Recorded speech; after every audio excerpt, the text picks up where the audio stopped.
What's up, everybody? Welcome to my first unboxing and review video. So the first portion of this is just going to be me doing the unboxing if you're interested in that, and then a week later I'll come back and you'll see the review portion after I've got a lengthy amount of time with the product.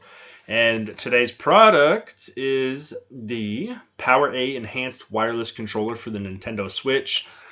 This is the one that is available only at Target with that specific design.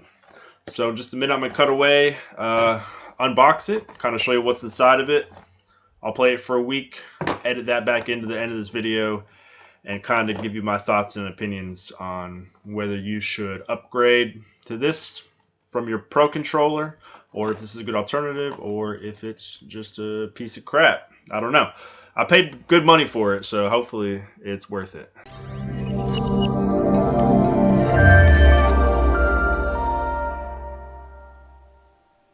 Alright, I'm back, and this is what we're talking about. Sorry about the glare right there. So this is the only at Target edition, adorned with a beautiful 8-bit Mario. And I guess the selling point of this product is that it offers 2 extra buttons on the back that you can program basically however you see fit. So I'm going to cut the sides open here.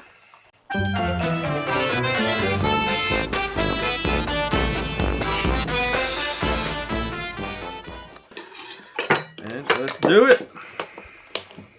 Ta-da. Alright. Let's see what we got in here.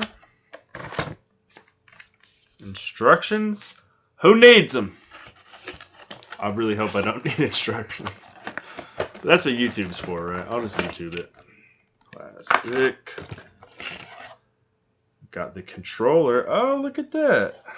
It's got a little piranha plant. I didn't even realize that. Okay.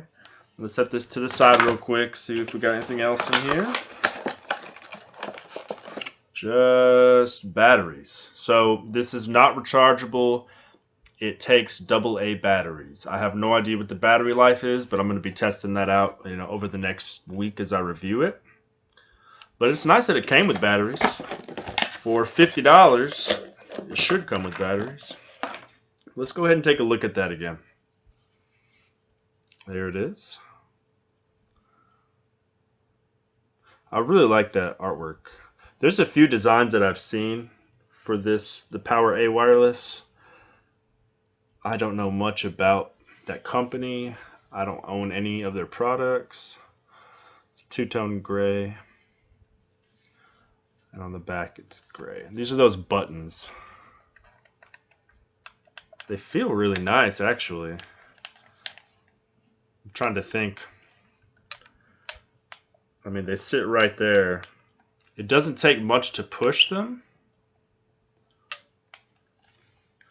So I wonder if they'll accidentally be hit when playing. And system update required. Let me pull that out. This isn't the battery thing. The system update is required to use this. So I guess if you have the old firmware and you want to keep it that way, you can't use this. Or I'm sure there's some way you can figure out how to. There's another button down here. I don't know what that's for. It might have something to do with programming these. Like you press that button, you press another button. I don't know. I guess I shouldn't have thrown the instructions away. I really like it. It feels nice. It's lightweight. Almost too lightweight. No, it's like, it feels good. It feels like Wavebird lightweight. It's good. The buttons have a nice little click to them when you depress them. Sticks kind of feel like Xbox 360 sticks. They're smooth though. They don't have any notches. And I don't know what to think of this D-pad. It looks good. It's not a rocker D-pad. I hate those things. But yeah, alright. So just kind of feeling around on it. It feels good. It feels like I didn't waste $50. Feels like a good product. It's pretty lightweight. It's got to be missing something that the Pro Controller has, because it feels lighter than the Pro Controller. But I guess with the batteries in there, let me put the batteries in there real quick to kind of see how lightweight it is. So I don't want it to feel too lightweight. I don't know, right? You gotta have a little bit of weight in your hands. All right. Anybody's interested? They use Duracell OEM.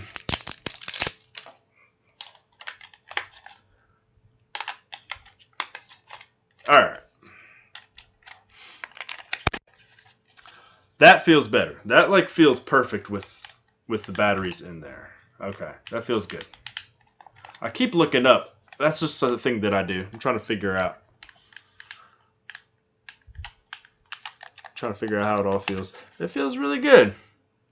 I'm excited to get my hands on this. I'm gonna try it out with Street Fighter, so I can check out that D-pad.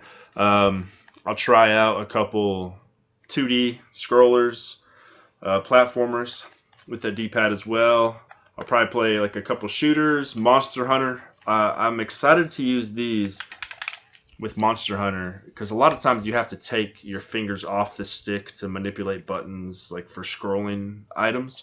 So I'm going to, use that in a variety of ways. And I'm going to play it all week. I'm kind of time how long the batteries last and come back with an in-depth review of what I think about it. So until then, I'll see ya.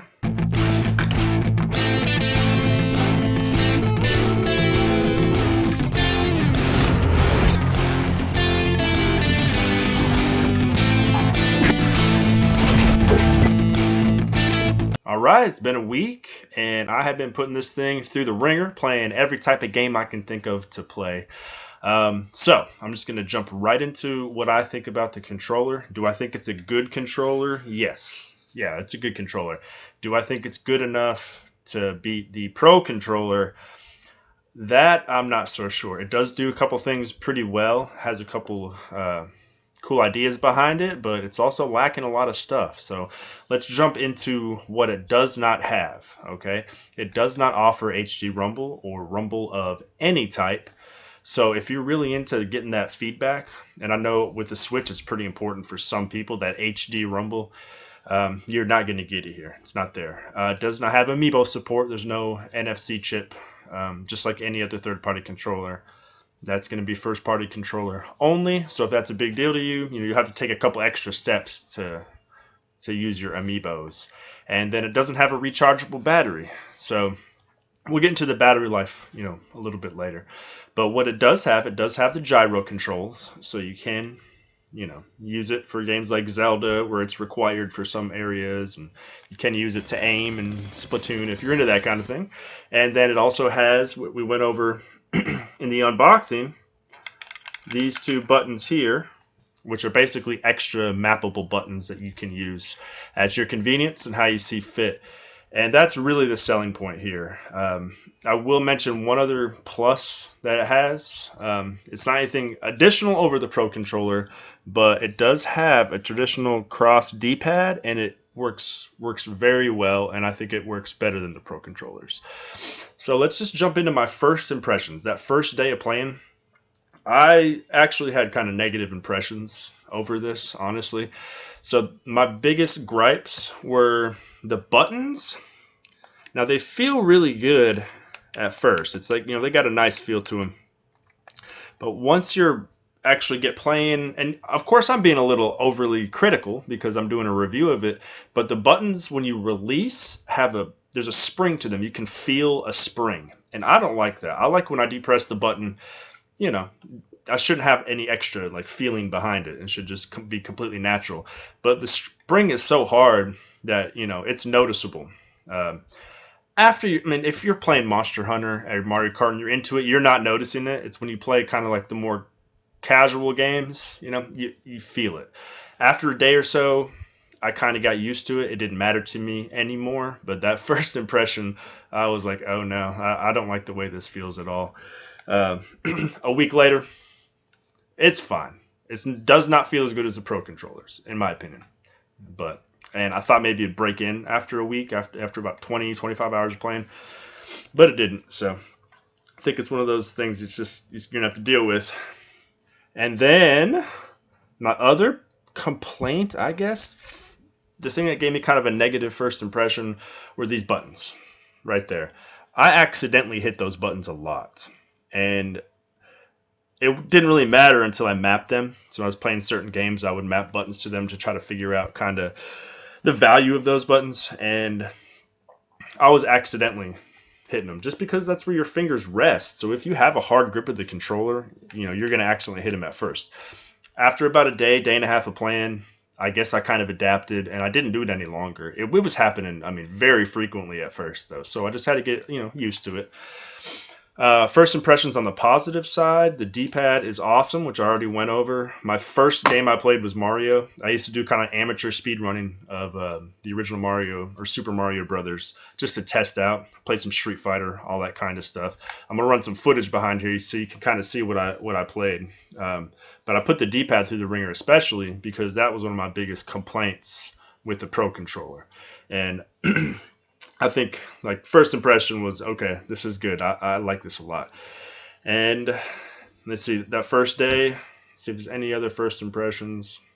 Not really. Those are the big things that stuck out in the positive or negative to me. So, like I said, I played with this D-pad. I played 2D games, platformers, old school, newer platformers, just trying to get the hang of it. Never once did I have an issue. I was able to pull off uppercuts like continuously, no problem at all, like I should be able to do in Street Fighter, without any problems at all. So that was a big plus because with the Joy-Cons and with the Pro controller, in my opinion, it's not 100%. Even if it's 98% in a game like Street Fighter, then that can cost you a match. So it was real good. It was real good, and I still think it's great. I played some shooters, like third-person shooters, first-person shooters, shooters that use the gyro to see how that was. It all felt very, very, very good. So, like I said, it is a good controller. I think it's good. It's $10 less than the Pro controller. So, are you willing to give up the rumble, the rechargeable battery, that kind of stuff for these buttons? So, let's talk about these buttons. I think that's, the saving grace of the controller, the buttons and the D-pad. The buttons are awesome if you have a game and you're going to use it. So I thought that I would really, really use it in Monster Hunter because, you're playing and you have to switch items or, press certain things. You have to take your finger off of a button, while you're controlling the camera, and it's kind of hard. But I never actually could get into using these like efficiently with Monster Hunter. I honestly, maybe because I've already used to not using these and I try to get into this and it throws off my rhythm. I don't know.